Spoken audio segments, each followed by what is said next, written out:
ॐ अज्ञानतिमिरन्धस्य ज्ञानाञ्जनशलाखया चक्षुरुन्मीलितं येन तस्मै श्रीगुरुवे नमः।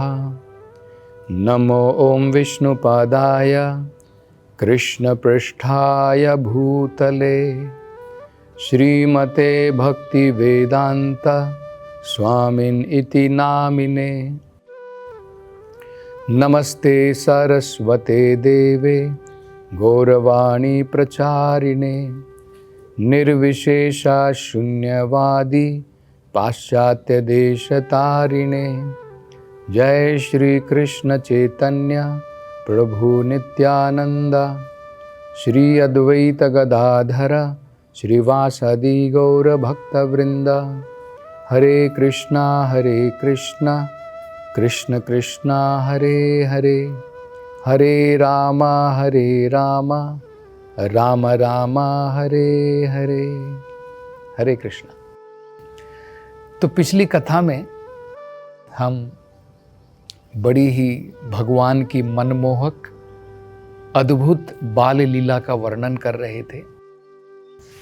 किस प्रकार से माता यशोदा भगवान कृष्ण के लिए स्वयं व्यक्तिगत तरीके से दही का मंथन कर रही थी और उसमें से माखन निकाल रही थी भगवान कृष्ण के लिए।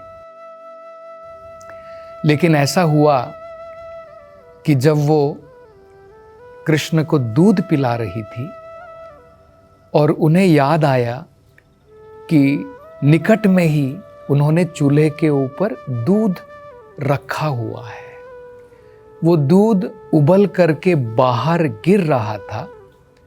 उस समय माता यशोदा ने कृष्ण को स्तनपान से हटाया और नीचे बिठा दिया और माता यशोदा चली गई दूध को अटेंड करने के लिए, दूसरा काम करने के लिए।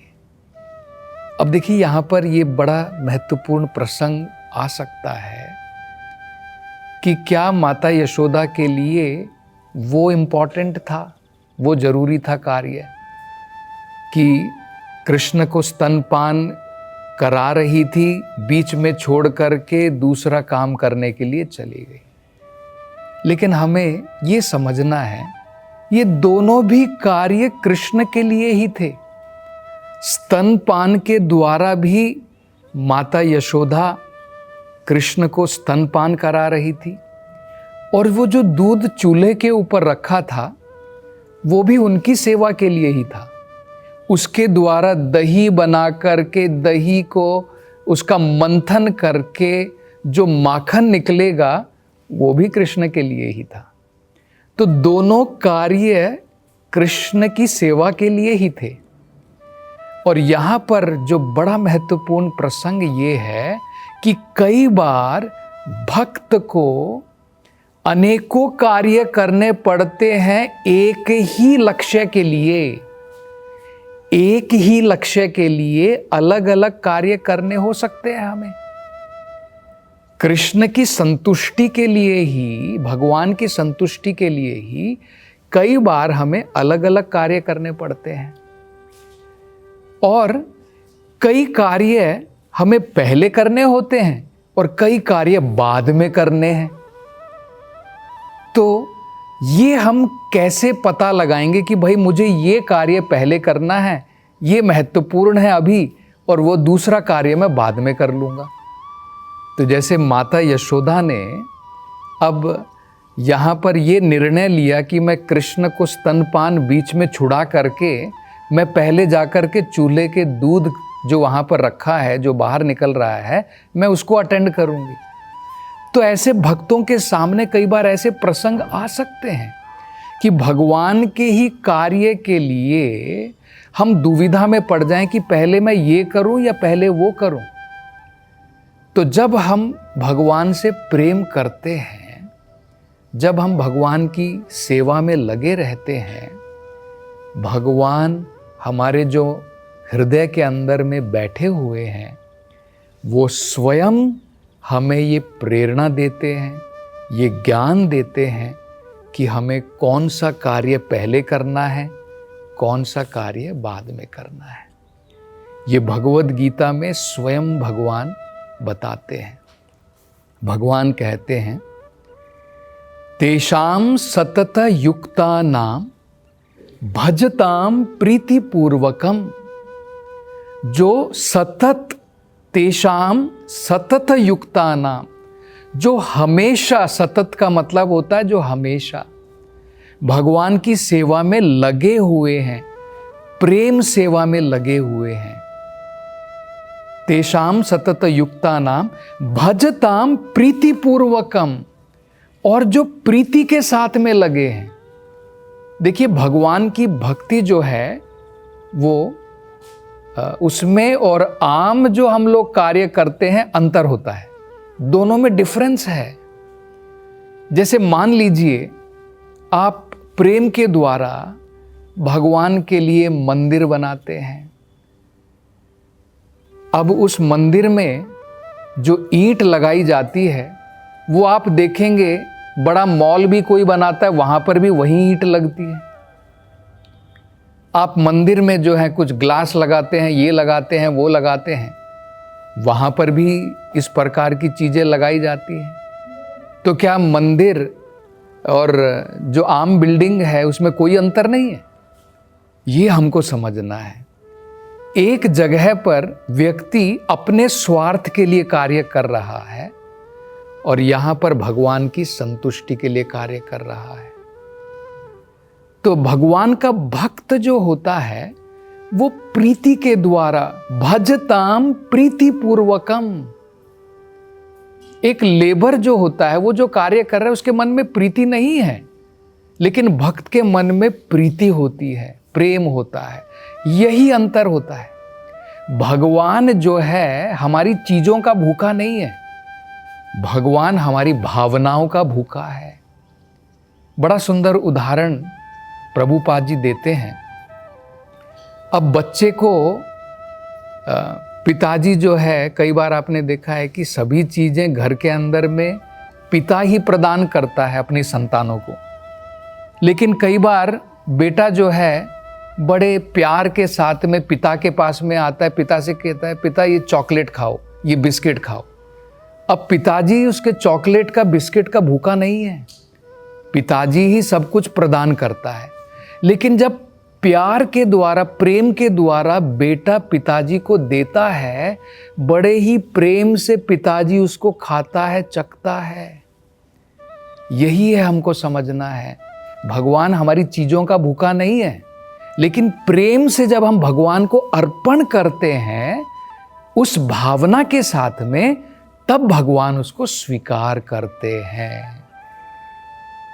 तो यहां पर क्योंकि माता यशोदा भगवान कृष्ण के लिए ही वो दूध उबाल रही हैं, उससे दही बना करके माखन बनाने के लिए, वो भी भगवान का कार्य है। और भगवान को स्तनपान कराने का कार्य भी भगवान का है।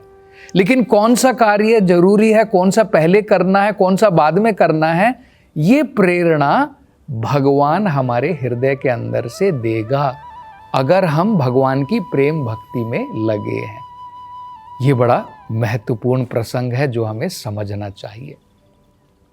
दूसरा, हम देखते हैं कि माता यशोदा जो है छड़ी लेकर के वहां पर आई हैं और वहां पर कृष्ण जो हैं ओखल के ऊपर बैठे हैं और घबरा रहे हैं, चिंता में है, कहीं मां यशोदा आ तो नहीं गई है। अब देखिए, ये भी बड़ा महत्वपूर्ण प्रसंग है। वेदों में कहा है जो भय होता है, हम सब भयभीत हैं, वो भय भी भगवान से घबराता है, भय भी भगवान से घबराता है। अब एक प्रसंग आता है भागवतम में जहां पर हमें पता है कि यमदूत जो हैं अजामिला के पास में गए मरने के समय में, क्योंकि मरने से पहले अजामिल ने अनेकों प्रकार के पाप कर्म किए थे। अनेकों प्रकार के पाप कर्म, चोरी की, डाके डाले और किसी को मारा, पीटा, अनेकों प्रकार के उसने पाप कर्म किए थे। तो इस प्रकार का पापी व्यक्ति, ये सभी धर्मों में बताया गया है। चाहे आप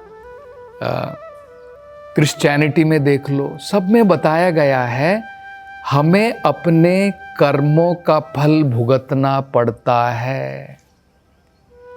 तो वेदों के अनुसार, पुराणों के अनुसार, यमराज जो है मृत्यु के बाद में आत्मा को वहां पर ले जाया जाता है और उसके कर्म के अनुसार उसे सजा दी जाती है और अगले शरीर की प्राप्ति होती है।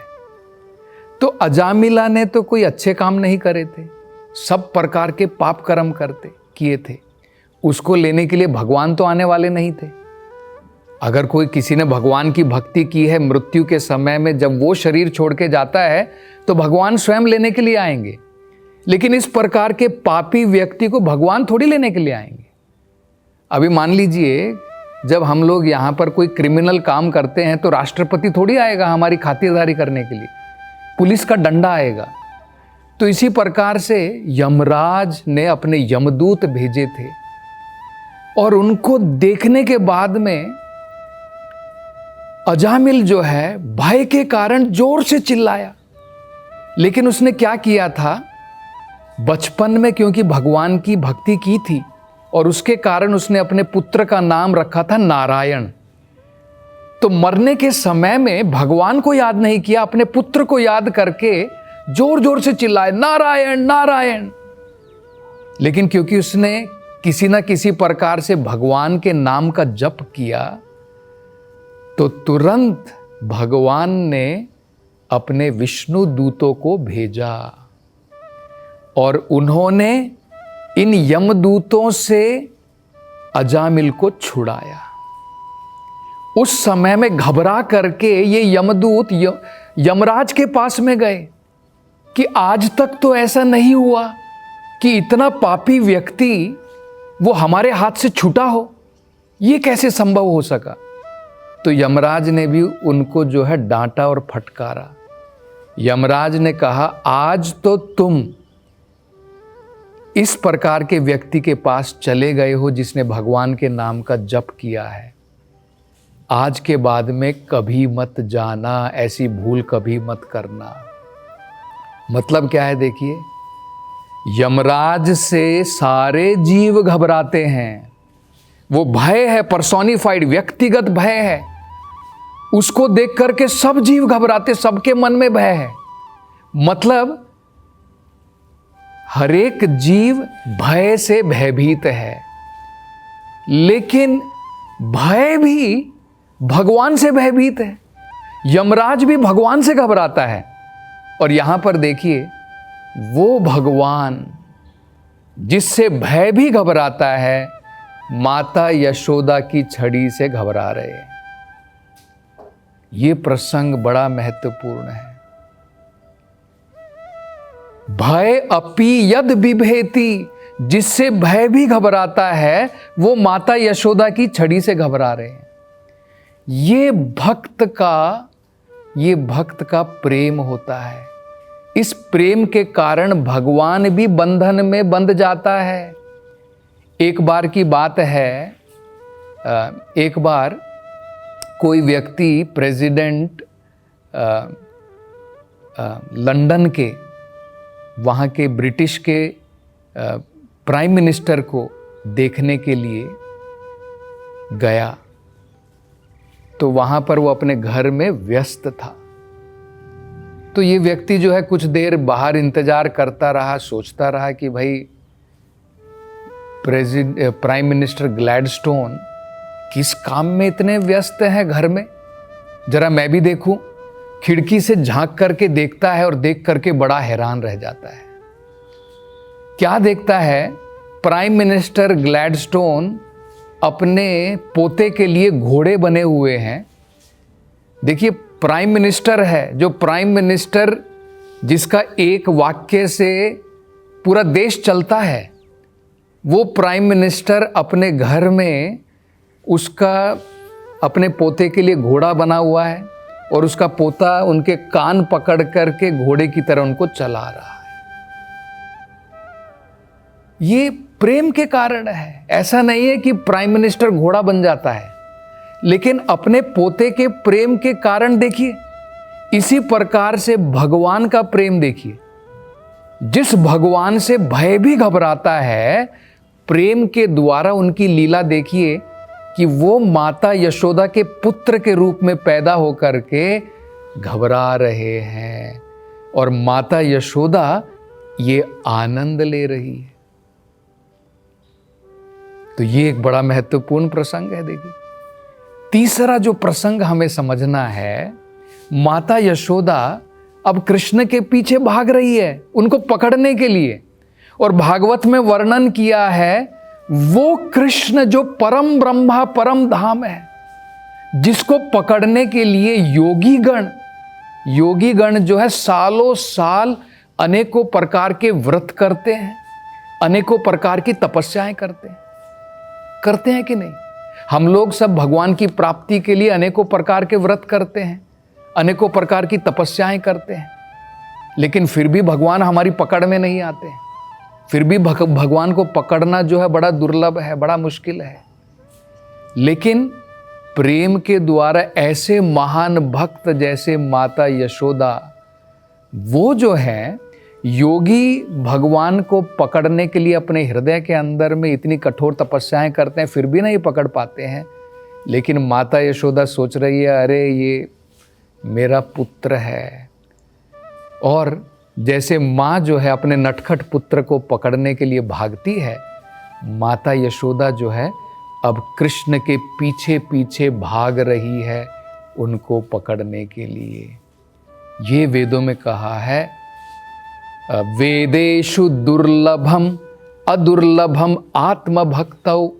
वेदों के द्वारा पढ़ करके भी भगवान को प्राप्त करना बहुत कठिन है, लेकिन प्रेम के द्वारा, प्रेम भक्ति के द्वारा भगवान जो है अजितो जितोपि, जिसको कोई नहीं जीत सकता है, प्रेम के द्वारा भक्त जो है भगवान को भी पकड़ सकता है।